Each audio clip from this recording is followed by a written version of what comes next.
Hello, KCIW listeners, and welcome to Curry Cafe, where we put together a panel of volunteers and guests who discuss various topics from whimsical and fun to more serious subjects. Well, hello again. My name is Ray Gary, and welcome to the Curry Cafe. As Rick said, we talk about whimsical and serious stuff, and I'm not sure which direction that's going to take today. But we have put together a panel. He doesn't usually say that we painstakingly search out the community to find the best people to be on this show. So we'll have everybody just introduce themselves as we've traditionally done. All right, I'm Shirley Hyatt. And I'm Robin. I'm sorry. That's quite all right. I was just going to say I don't usually go ahead with a spiel. I have a couple of shows that you probably listen to, Stardust and mostly Bluegrass. Over to you, Robin. Robin Renee, and I have no spiel. No spiel. No spiel. All right. I'm Robert O'Sullivan. I've lived in Brookings since 2015. And evidently it's modesty that keeps him from talking about his new YouTube program that plays regularly. What's it called? Well, I have two channels. One, Robert H. O'Sullivan, and a lot of it is on politics. Quite a bit is on the St. Tim's controversy. And the one, Alice Wildermuth O'Sullivan, contains music of all sorts, religious music, swing music, lots of different things. And she was very gifted. She sometimes would play a very fast piece like Bolero with playing one hand on the piano and the other hand on a glockenspiel type instrument. Oh. And I can't rub my tummy and do whatever you're supposed to do with the head at the same time. So Pat your head. Go ahead. pat your head. Yeah, pat your head. I feel too restrained right here to get into that. I've always thought the people that played the piano, it was amazing they could do two things at the same time on the piano. Uh-huh. Yeah. Most instruments you don't do that, right? Well, there's actually video of her doing that, so you Yeah. can see her do it. And on really fast pieces, Malagueña and Well, we'll have to check that out. indeed. So before we get into today's subject, I have a little, I don't know if it's an editorial comment or just pointing something out. A couple of weeks ago, we did a show here at the Curry Cafe about the presidential transition, I think it was. And our engineer here at KCIW took that program and plugged it into a Google AI program, I'm not sure exactly what it's called, where he sent them the information and they could turn it into a transcript or turn it into people actually evaluating the show. And when he sent it to me, I thought, oh boy, we're famous, because I had all these two very intelligent people discussing our show, not only quoting it, but expressing their opinions on our opinions. And it was very, very good. And I'm thinking, so who are these people? And it wasn't until about halfway through I happened to look at the introduction again when it said AI. What our engineer did is he just plugged it into this program and they sent this out. It's absolutely perfect. You would not ever think that it was computers doing it, and I'm still shocked by it that we've come to that point. No, it's terrifying. People think it's so great and they're so happy to have it, and I just think it's going to create a lot of abuse in so many ways. Really. Yeah. Well, you could have anybody saying anything. Yeah. You know, we any of us that watch YouTube, probably most of those things on YouTube are computer voices, and 5 minutes into it, they pronounce something incorrectly or something like that, and you realize that it is a computer voice, even though the voice is very good. But there was none of that in this. You would never spot it in a second. Now, coincidentally, last night on Netflix, I watched a movie that you would think I knew the name of, since I'm going to talk about it, but I don't. I think it was called Fear, and it was about this family that gets this super AI thing in their home, and before the end of the show, it's taken over their lives. It's taken people's lives. It's just it's supposed to be just in the living room, like Alexis, But no, it's on all their computers. It's on the car Well, radio. It's on Yeah, everything. we're headed there. Offering suggestions of what they should be doing and shouldn't be doing. The one woman hadn't completed her doctorate thesis, and this was going to do it for her. So that's not so far fetched now, I think. Well, you remember in the movie of 2001, Hal. Oh, Hal. Hal is going to take over and do his thing. Yeah, well, this thing would tell Hal to shut up. Yeah, I mean, that's what they thought would be happening around, 25 years ago or whatever. No, that kind of thing is terrifying. My brother sent me a story. He said, I fed this information about our grandfather and some incidents that happened with him. I fed it into the AI program, and they wrote a poem. I was hornswoggled. I mean, it was a great poem. And it's like, wait a minute, what happens to the creative voice? People like me who are actively writing, what happens when you're no longer necessary? You just push a button and some AI will happen. I really have trepidatious feelings about that. I'm terrified by it. You could probably throw your violin in the garbage now. I mean, anybody could not only play your violin but write a song, a whole new thing. Yeah. People are going to be obsolete, don't you think? I was shocked when about a year ago I happened to look at Photoshop. I was going to get back into photography, and so I brought up Photoshop to see what was going on. And so they have this AI program where you bring the picture up, and then you push a button that says select subject, and it will figure out what the subject you want to select is, a person or this. And if it's not enough, you can expand subject, and that might get other somethings in there. And then you push another button that says select, and it takes a couple of minutes, and the subject is outlined. It is taken out, and then you can do whatever you want with that subject. Put this person in a wedding dress, and it will put the person in a wedding dress. It'll scare her boyfriend. And you can change it. You can put a tiara on, or change the style of the wedding dress, or have her in a wedding dress on the Amazon River. Oh, dear. I said, well, I don't see any point in getting back into photography now if you don't need to actually take a picture.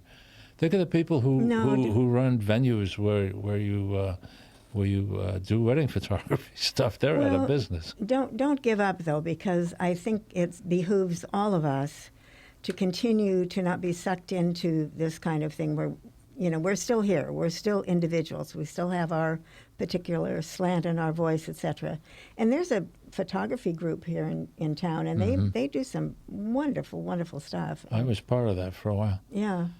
So I hope that doesn't take over our lives. It's bad enough that we've lost control over some kind of photography. I did wildlife photography, so that was not really useful to me at all, except that I have a hummingbird feeder out in front of the house, and nobody wants a picture of a hummingbird feeding at the feeder. Yes, they do. No, you want it on some flower. So I just selected the feeder and changed it to a flower, and now the hummingbird's on a flower. Cheater.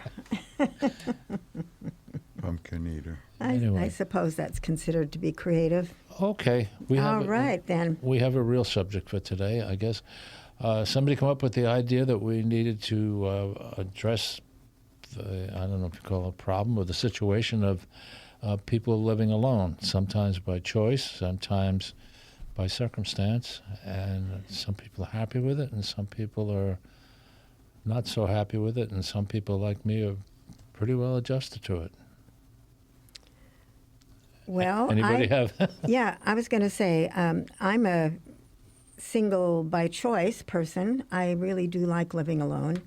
And for most of my living alone time, I've had the companionship of a cat. Right now I don't. But I think one of the reasons it works well for me is because I'm active in many ways. And I think music and art, I'm also a writer besides being a musician, those things they belong to us. They are our individual things that we do.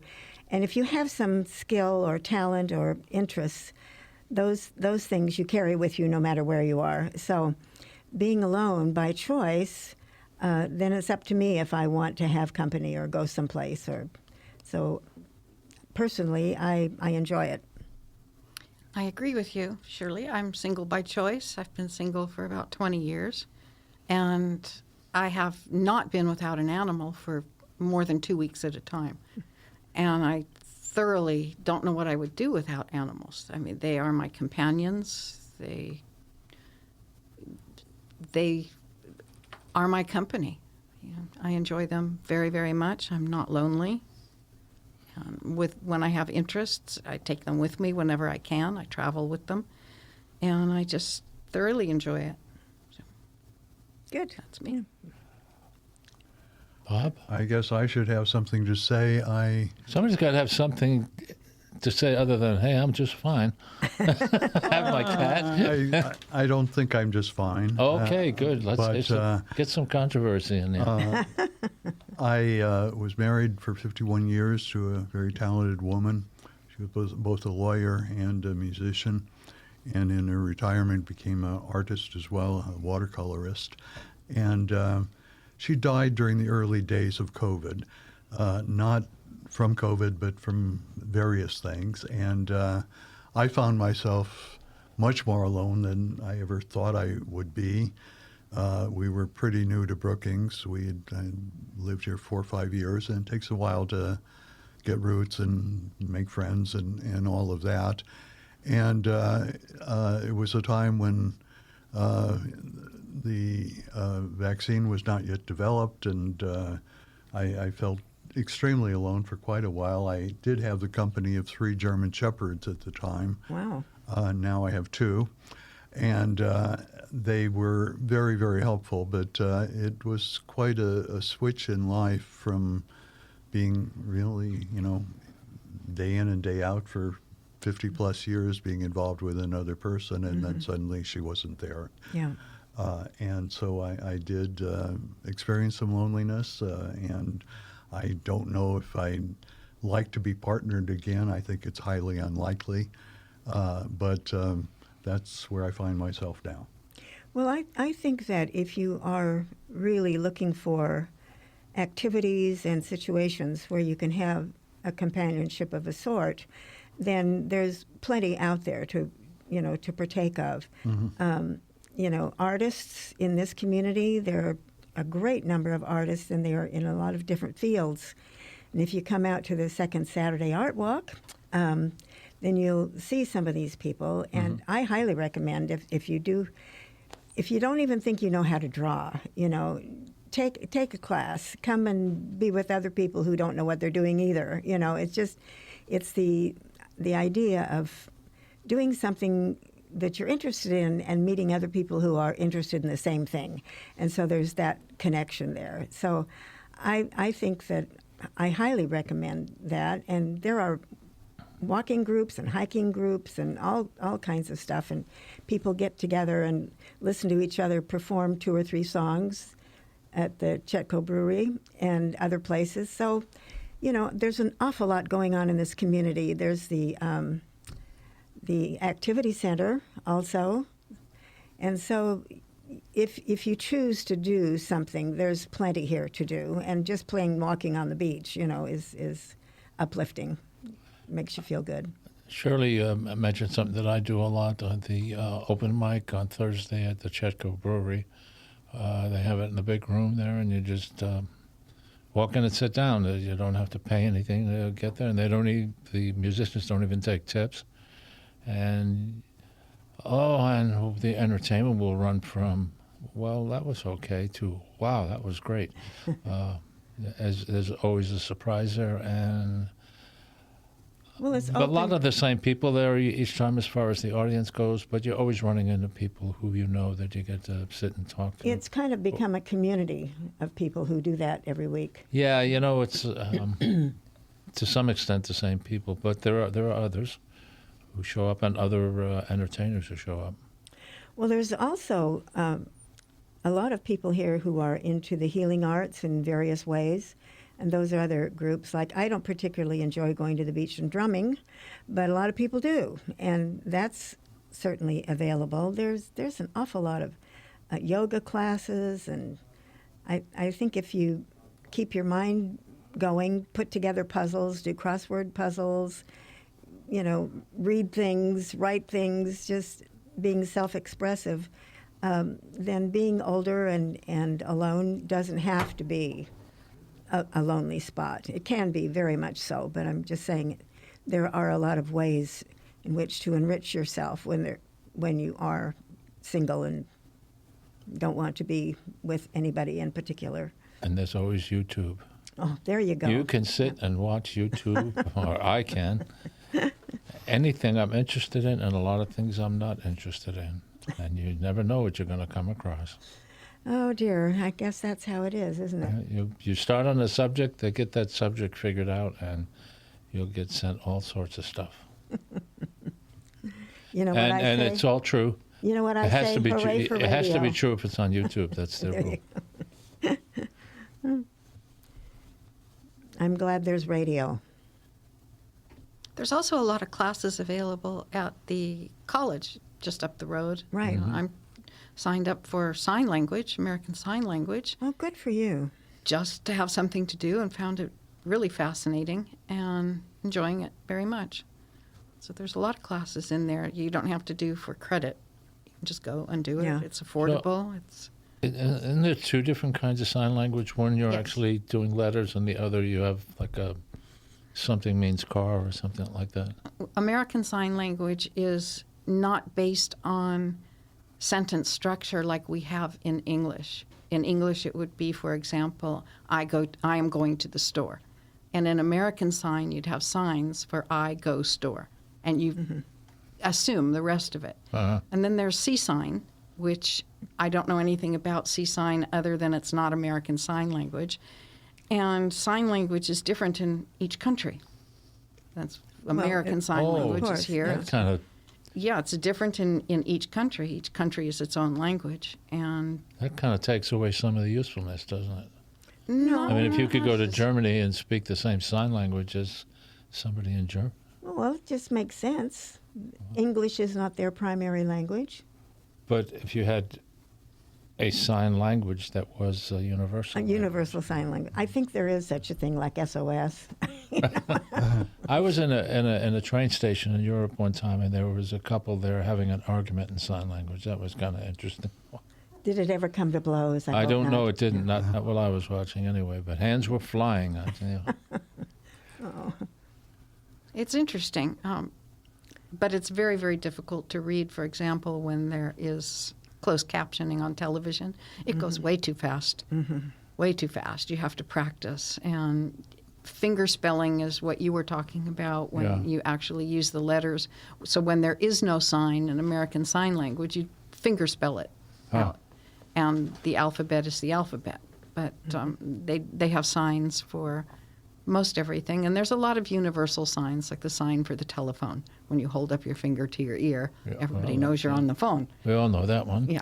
Is there a large group of people in the area who are well served by this, being able to do signing? I do believe that there is a larger deaf community in Crescent City than here, but there is a deaf community here, and it really is a fascinating study.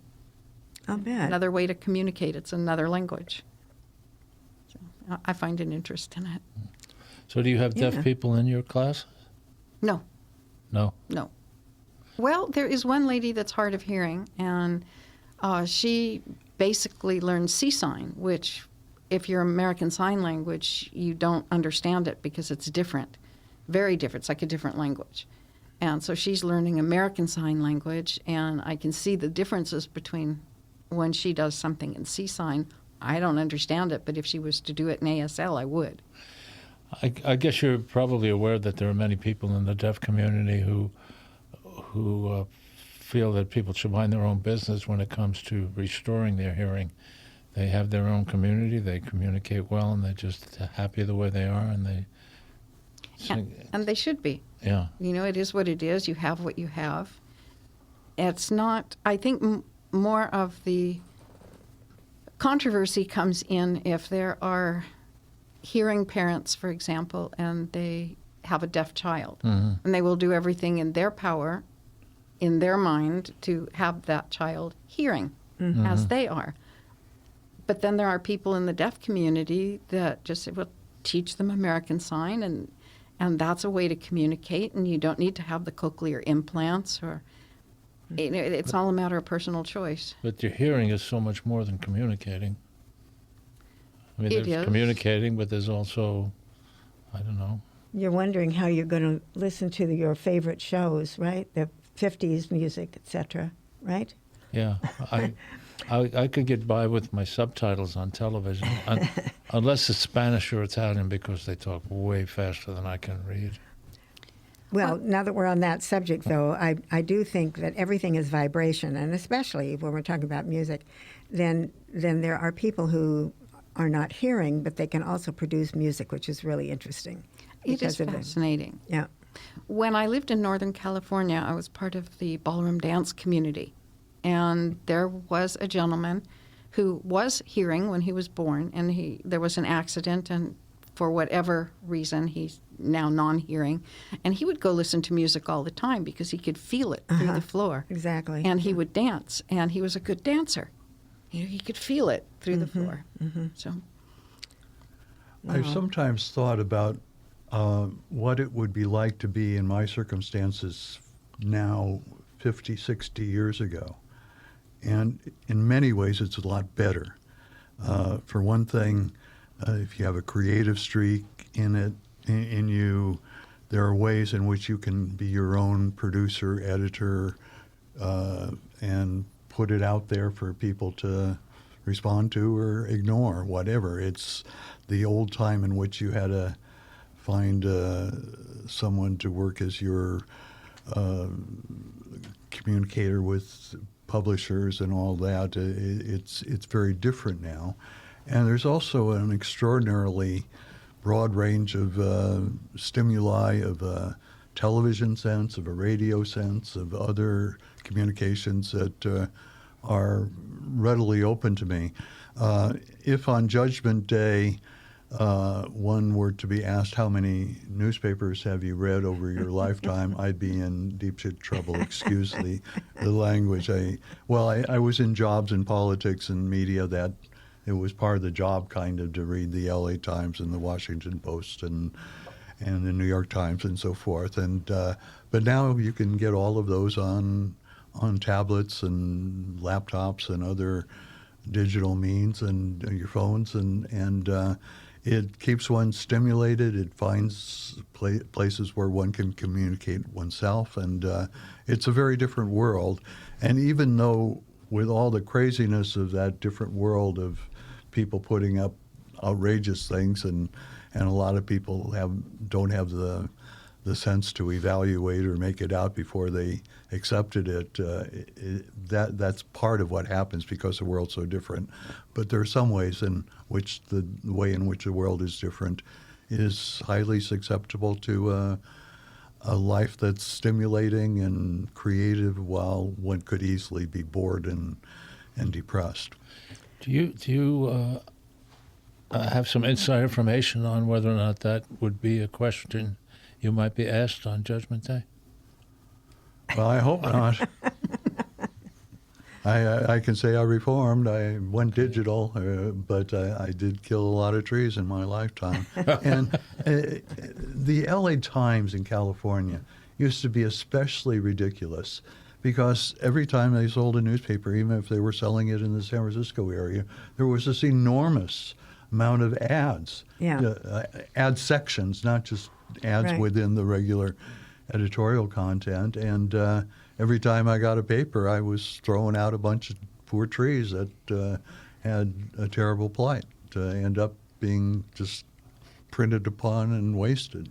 I used to work in the circulation department for a newspaper in New York, and that was always the big complaint about our paper, is that it was almost all ads. Well, that's what kept the paper alive. That paid my salary, and a lot of people go to the ads right away. They want to find out if there's a sale on mattresses someplace, or Well, now they can find out golly. differently. yes, Yeah. well now that's why we don't have as many newspapers True. as we used to have. But, I really hope that we don't just toss out everything in favor of the whole world our whole world is down to watching a device. And I you know, agree. I mean, Sure. I know what you're saying about all the trees that got cut down, but when I lived in New York, getting the Sunday New York Times, I mean, yeah. that was God. just like, wow, you know, that was a big event. And the magazine section and the crossword puzzle, and generally, I Sure, think yeah. we'll never, I hope, never stop producing special kinds of magazines and newspapers. But in the day-to-day world, we don't rely on it. We just turn on the TV or look at our phone. I don't have one, but at any rate, to see what's happening. Do you hear that? The First person I've met in a long time who didn't have a phone. I don't want one. Okay. You know, I know that I'll end up with one because my daughter will insist that I have one.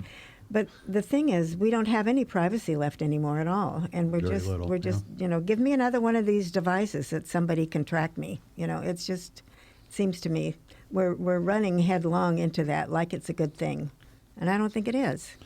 well, it probably saves a lot of those trees we were talking about. Though. Well, yes, we do have that. But what about But the it people's also minds? it also eliminates jobs for those people who cut the trees down. That's right. But think of getting a job in AI. That would be more fun, wouldn't it? Not for me. Yeah. I No, don't- it's an interesting world. It really is, and it's scary to me. For sure. And this is going to sound terrible, but I'll say it anyway. I really do feel sorry for a lot of young people who are wanting to raise a family in this environment, because it's so haywire, in my judgment, right now. And the economics is so haywire. The economics. I mean, how are you gonna have a decent place to live unless you're making a ton of money? And get the kids to the soccer practice.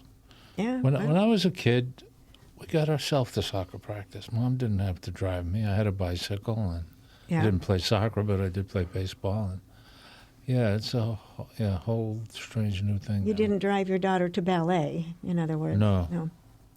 No, it's a very, very interesting world, and sometimes it makes me wonder, you know, where are we going to end up?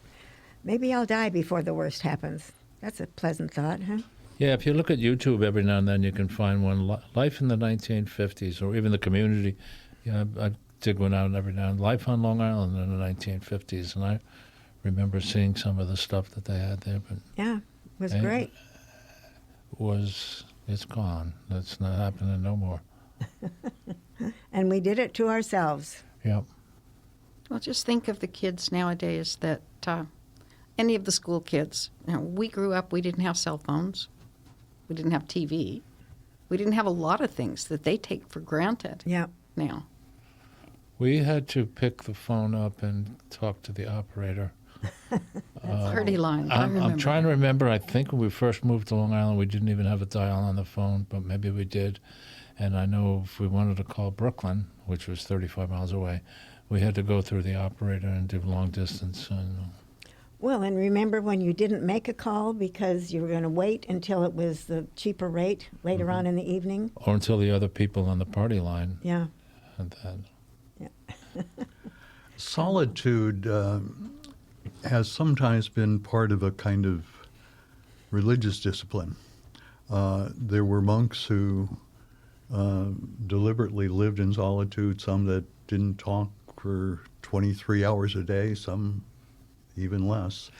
And it's also a time in which people read poetry or just contemplate nature or engage in meditation, whatever is their way of dealing with solitude that doesn't necessarily involve other live human beings at the time.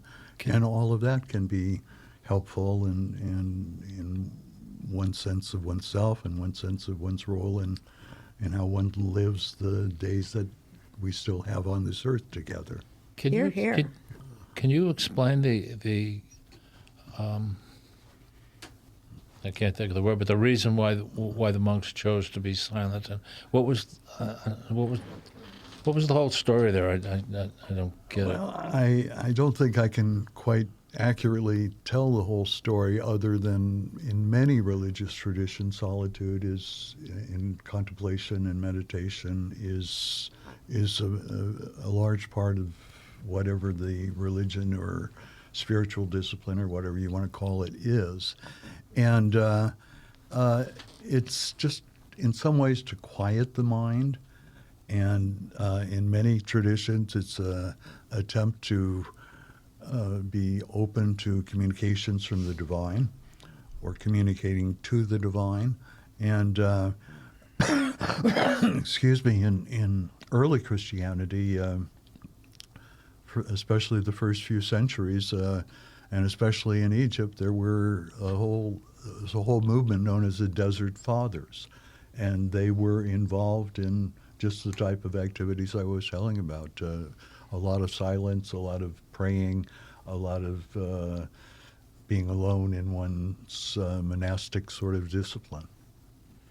But that's under an umbrella of a sort, you know. Of a faith, of a tradition, I guess Yeah. you would call it, yeah. Yeah, and specifically, as you say, primarily, it's a religious thing.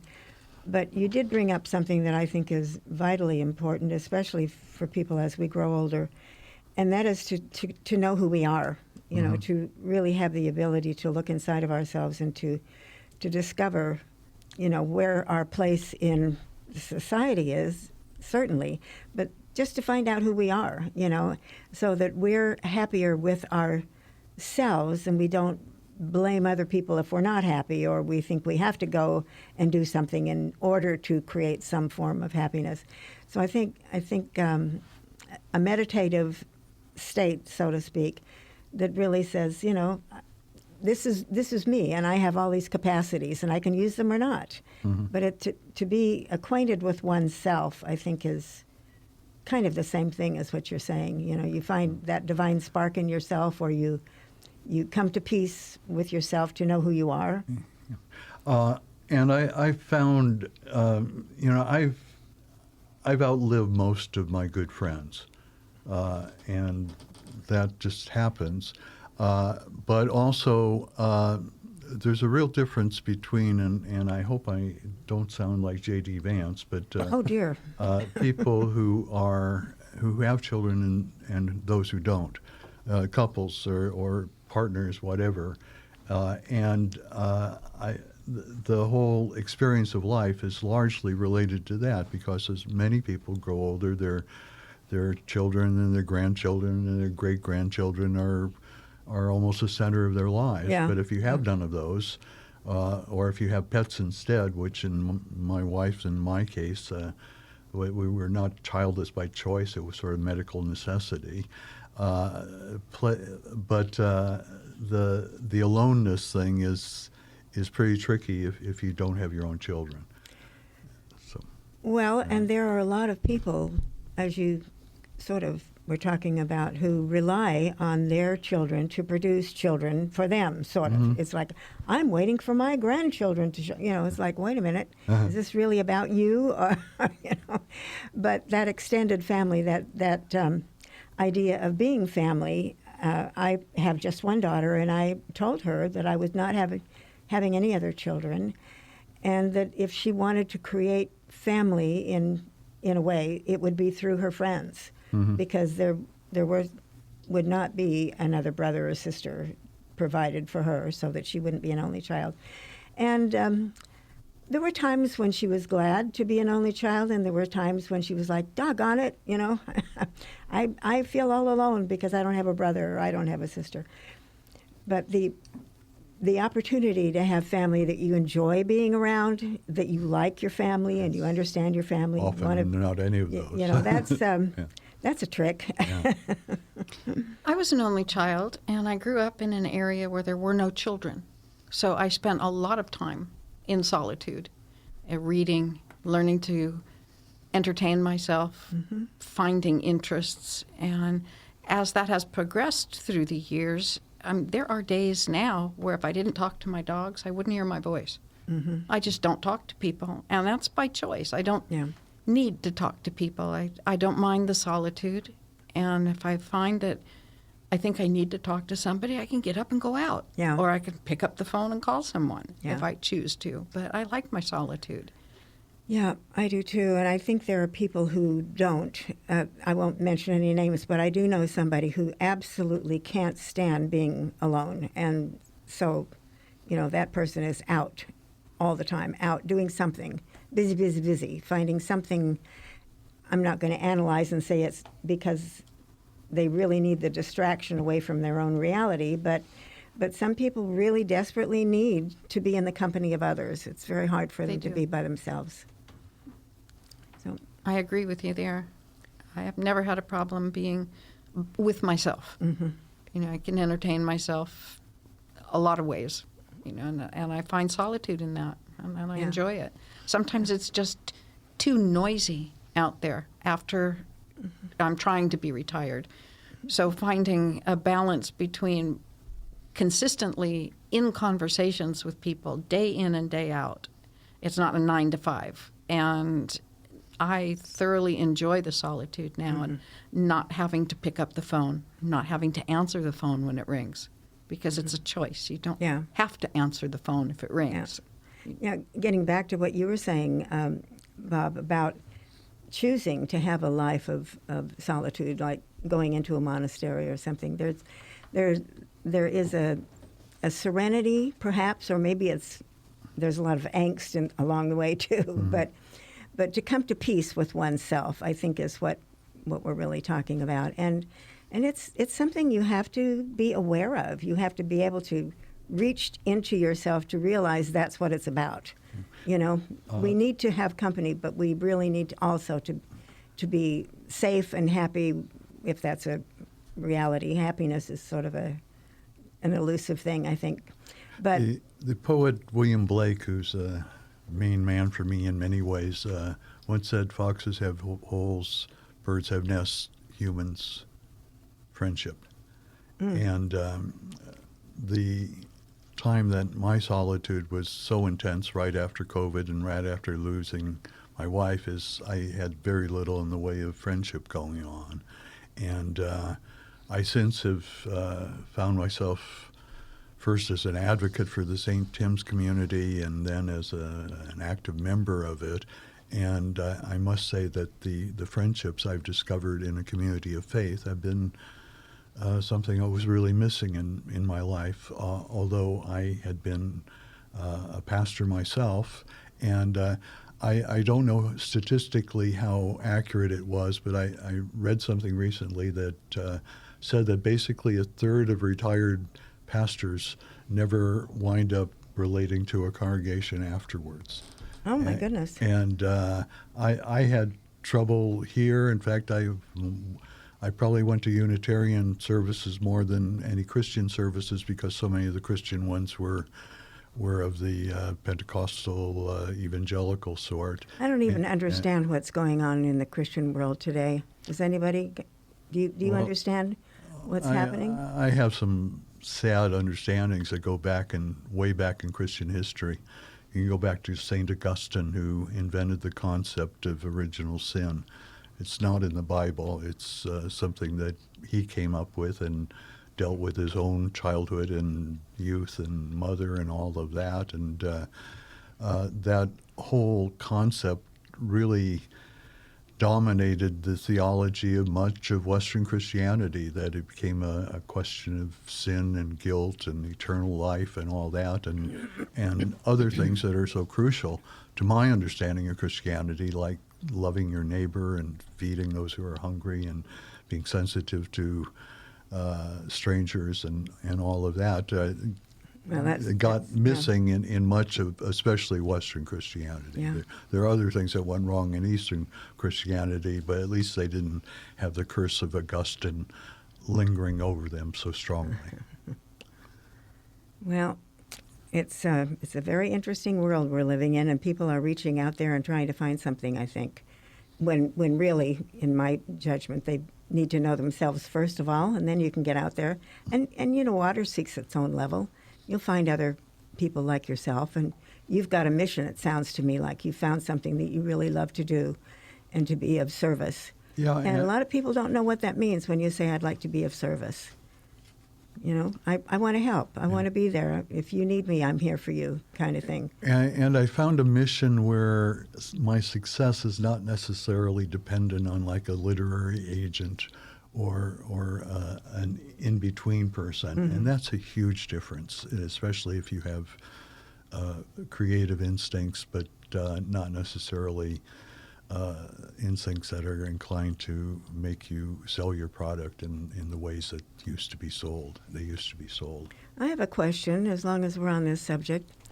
Do you think that people are losing faith and turning away from the organized churches that we remember from way back? Do you think that it's kind of going in a different direction? I think national surveys kind of indicate that.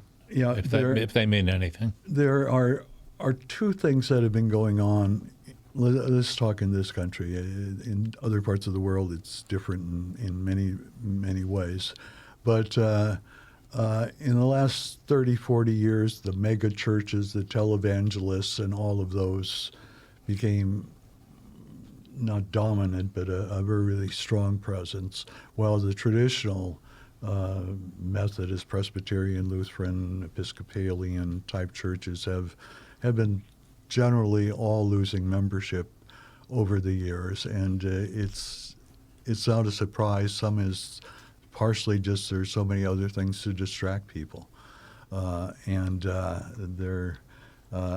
made a comment at church a few Sundays back mentioning, boy, there's maybe 40% of the people here are men. And in most churches, it's probably 20%. And one man's comment afterwards was, there was no football on this morning. Yeah, there you go. There you go. Well, I think there is such a thing as just feeling that you must get up on Sunday morning and you must go to church, and and then that leaves that time there to saying, why am I here? Yeah. What am I getting out of this? Am I just going through some exercise because mommy told me I had to? And frankly, St. Tim's changed because of the persecution by the city. Mm-hmm. It became kind of more generous, more focused on a mission of being helpful to people in need. And it made it much more easy for me to relate to that community. And it's also about the only church in town that relates to the gay community. There's a fairly strong gay contingent there. And why do people feel they need to be in each other's business all the time? I mean, do you really care if your neighbor is gay? I don't. No, I don't.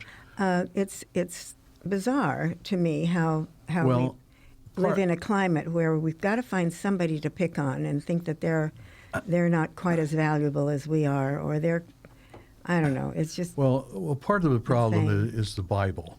The Bible was written a long time ago. It's multifaceted, different books, different authors. We don't have any of the original manuscripts, and there's some things in there that are very specifically anti-gay and anti-other things that most people have.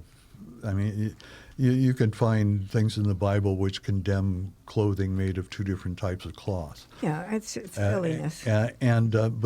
But people who approach the Bible like it's a book of laws can get really messed up in their understanding of what the faith is all about. Yeah, yeah.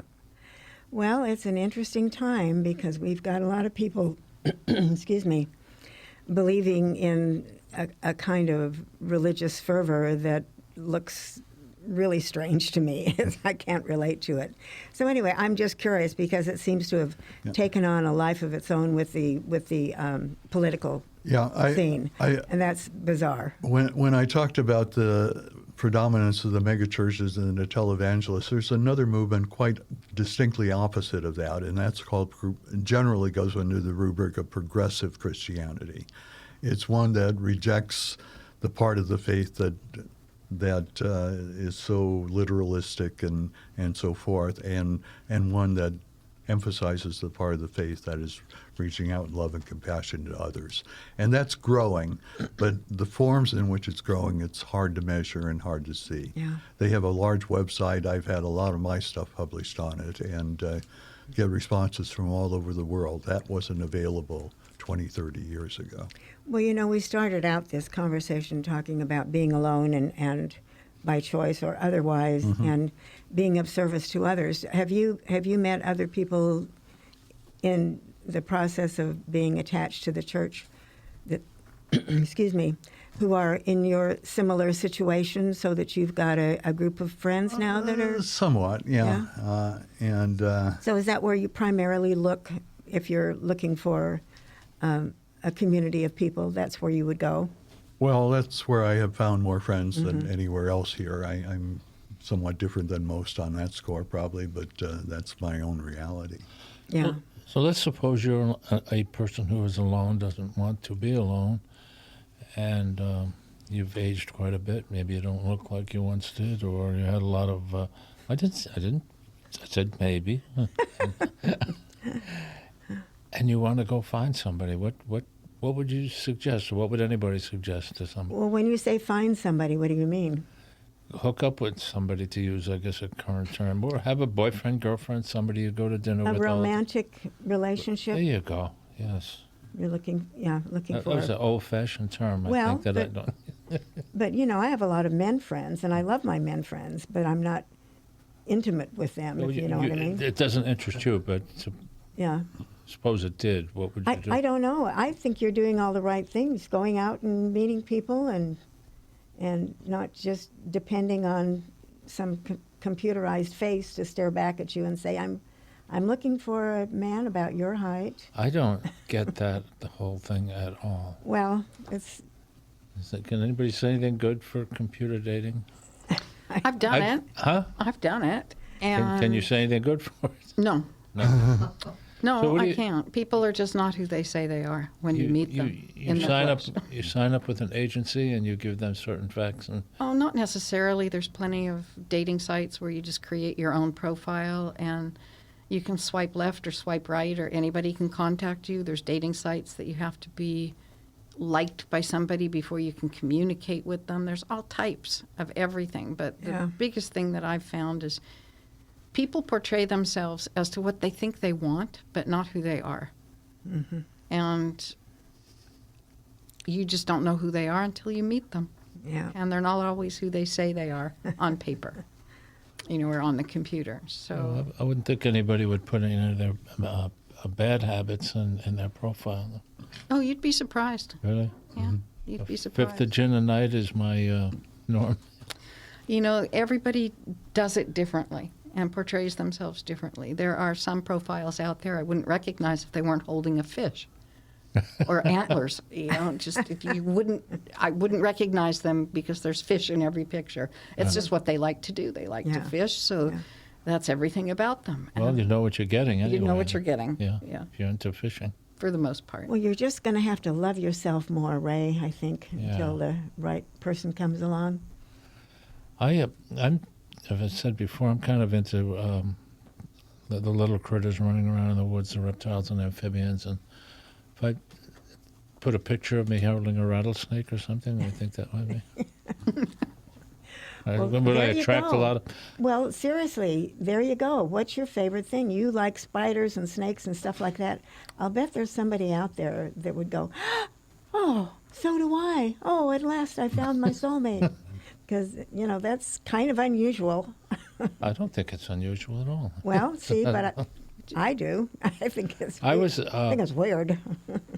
I may have told this story before. I was seeing a woman one time, and we came out her front door, and she had this railing, and I think I was putting shoes on or something, and I wound up kneeling by the railing, and there was a spider web there, and in the middle of the spider web was the female spider, and off to the side was the male spider. And male spiders, in most cases, it's very dangerous to go approach the female spider because she'll probably eat him. So what a lot do is they'll sit like at the edge of the web and tweak one of the web. They're playing a things. little song on the screen. Yeah, and evidently she's supposed to give signs. Yeah, come on up, come up and see me sometime, or get the hell out of here, or I'll eat you. So anyway, I found that to be kind of interesting, and I pointed it out to this woman, and she didn't even slow down. She just kept going. So could not believe she wasn't interested in that, but she wasn't. Well, Now, wouldn't you be interested in that if I pointed that out? No. No. All right. I'm interested now that you say it, but I think that for the most part, people like me think that spiders are scary. And I don't want one crawling on me, you know. Well, and of course, we've we're all gonna have seen to the movies. indoctrinate you into being interested in spiders. No. Jumping spiders. Yes, you could get interested. People keep jumping spiders as pets. Oh my goodness. They actually No, look serious- intelligent. They have big eyes and they look at you and jump around. Yeah. Seriously, I think that you've hit on it. You need to put yourself out there as somebody who's arachnophobia, doesn't have arachnophobia. I don't think it'd be phobia. It would be what's the opposite? Someone who of a doesn't phobia? have it. mania. Arachnophobia, whatever. Say, I'm all about bugs and snakes. No, I'm also about snakes. Yeah, that's an interesting field to some people. Yes, not here. Well, One of the first things I tried to do when I came here was to connect with somebody who was into that. And there wasn't anybody? Lon Goddard is the only other Yeah, one I that's can right. think of. Yeah. I used to use, before I moved up here, I had 7 different ecosystems in my house. I had a freshwater tank, a saltwater tank. I had Egyptian Euromastics, Australia, what are the Australian lizards? All of a sudden, bearded dragons. And I had a rainforest. And how this started Wow. was my daughter was studying the rainforest in 4th grade, and so I built one. And it turned out to be my therapy. I had Wow. barking frogs and red-eyed tree toads that laid turquoise eggs. And how do you get them? You have to send away for them? I went to the pet store and got them. I mean, that's weird. It was fascinating. I loved it. My frogs came in the mail. Yeah, you Oh could do my that. goodness. I have a fascination with ferns. There are so many different types, and they're about the oldest living thing of all. And I love to kind of mix them up together and see how they look well together. And anyway, that's a hobby of mine. And my dogs have been there have been 7 German Shepherds over a lifetime, much of a lifetime. And their enthusiasm, their love, their joy, I have a fairly good-sized property. It's almost 1.5 acres, and they just love to romp around it. And Oh, that's good. They yeah. keep me moving, and so that's a very important part of my current life. I don't know what I would do without my dogs. I mean, they're just part of my life Yeah. to the extent that, I talk to them. They're my Of course, friends. yeah. You know, I am never lonely. That's good. Yeah. Mine get seasonal adjustment. What is it? Seasonal something disorder, SAD. When we have one of these storms from the Pacific, they get really restless because they can't be out and romping as much. So Oh, the Seasonal the adjustment. Air, the air becomes supercharged or something that bothers them. Well, it's just so wet out there. I think it depends on the animal, too. Yeah. I mean, I have 2 little dogs, one very senior and one kind of midlife. And all they want to do is sit next to me, whatever I'm doing. Yeah. They just want to be there. So, good company. My frogs really don't interact with me at all. Your frogs don't? No. Oh, well, you got the wrong frog. I should have frogs. Did that you try interact. kissing one? No. That's say true. you No, might- these are poison dart frogs. You don't Oh, touch this. You don't okay. mess them. I thought maybe you'd get a princess out of it if you It could be. kissed. No. One thing that intrigues me, having had 7 dogs of the same breed, is how different each one was from each other. Absolutely. On our property here, there was one, whenever he was let out, he would immediately go to the fences and walk around all of the fences on the property before doing anything else. Just Territory. check out his Yeah, parameters. But I've had 6 other dogs that none of them would. And I had one dog that if we had a new person who would come to the property, they knew that they could entertain them by putting some flagstone or something in their mouth. And within like a minute of someone new being there, they would have flagstone in the mouth, and the people, oh, well, that's fun, that's interesting, and it was an attention starter of relationships. Pretty Yeah. intriguing. Well, it's like bringing a baby to a party of adults, and suddenly you put the baby on the floor, all eyes go Yeah. to the baby. I mean, it's just like same thing with a cute dog or a cute cat or a pet. You know, all the energy goes to that because I don't know, they're just. Now, for me, that would leave more room at the buffet table. I'm not interested in children at all. At least you're honest about Yes. it. Yes, indeedy. I'm not interested in having grandchildren. I did my stint with my kids. I don't want to do kids again. I'm done with that. Yeah, if the people show you the pictures of the newborn. All newborns look alike. No, they don't. Yes, they do. Some are black and some are white and some are this. But other than that, they're all just look the same. Well, are we running out of time? Where are we on the clock? We have about 5 minutes We left. have anything No, wonderful you 5 want to minutes? say No, before we it's more like go off a the minute air? and a half. Oh, no. Oh. I'm reading poorly. You're right. Okay. So, I was depending on my watch. Well, I just want to say that I'm happy to meet you. I haven't met you before.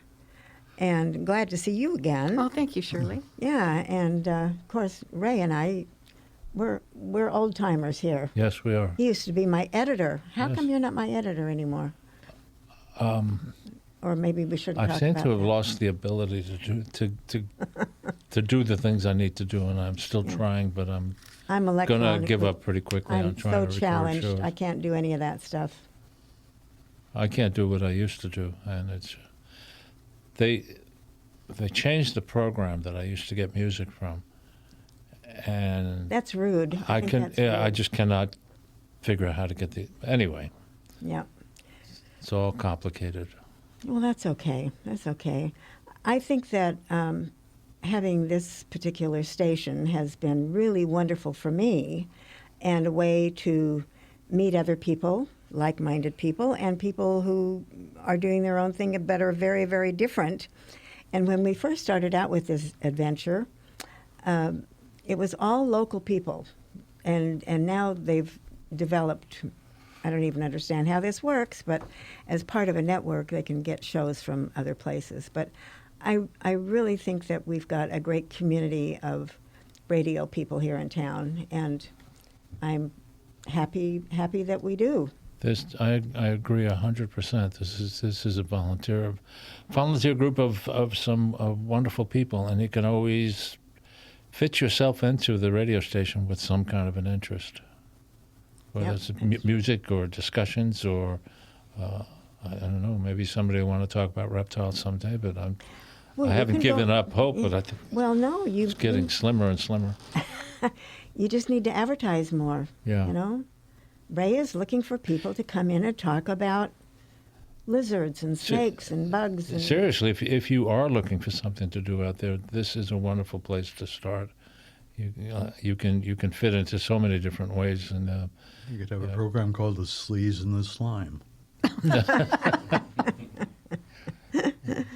Well, I want to just put in a word for since we've got some animal lovers here, for our local Humane Society, who are really doing a great job. And the thrift store, which supports all of that, is just doing gangbusters. And so I think maybe we could do a whole show on how we live in a disposable society.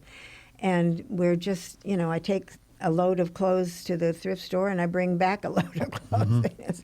We're recycling. And in this community, we don't have a department store. I mean, really, clothing stores either.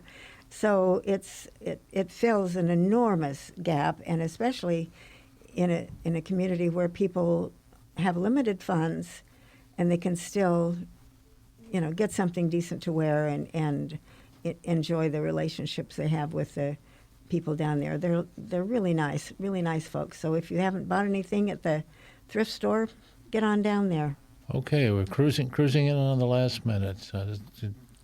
Shirley, I think you've had your final say, or did you want to say? I could talk all night. No, I'll okay. be quiet.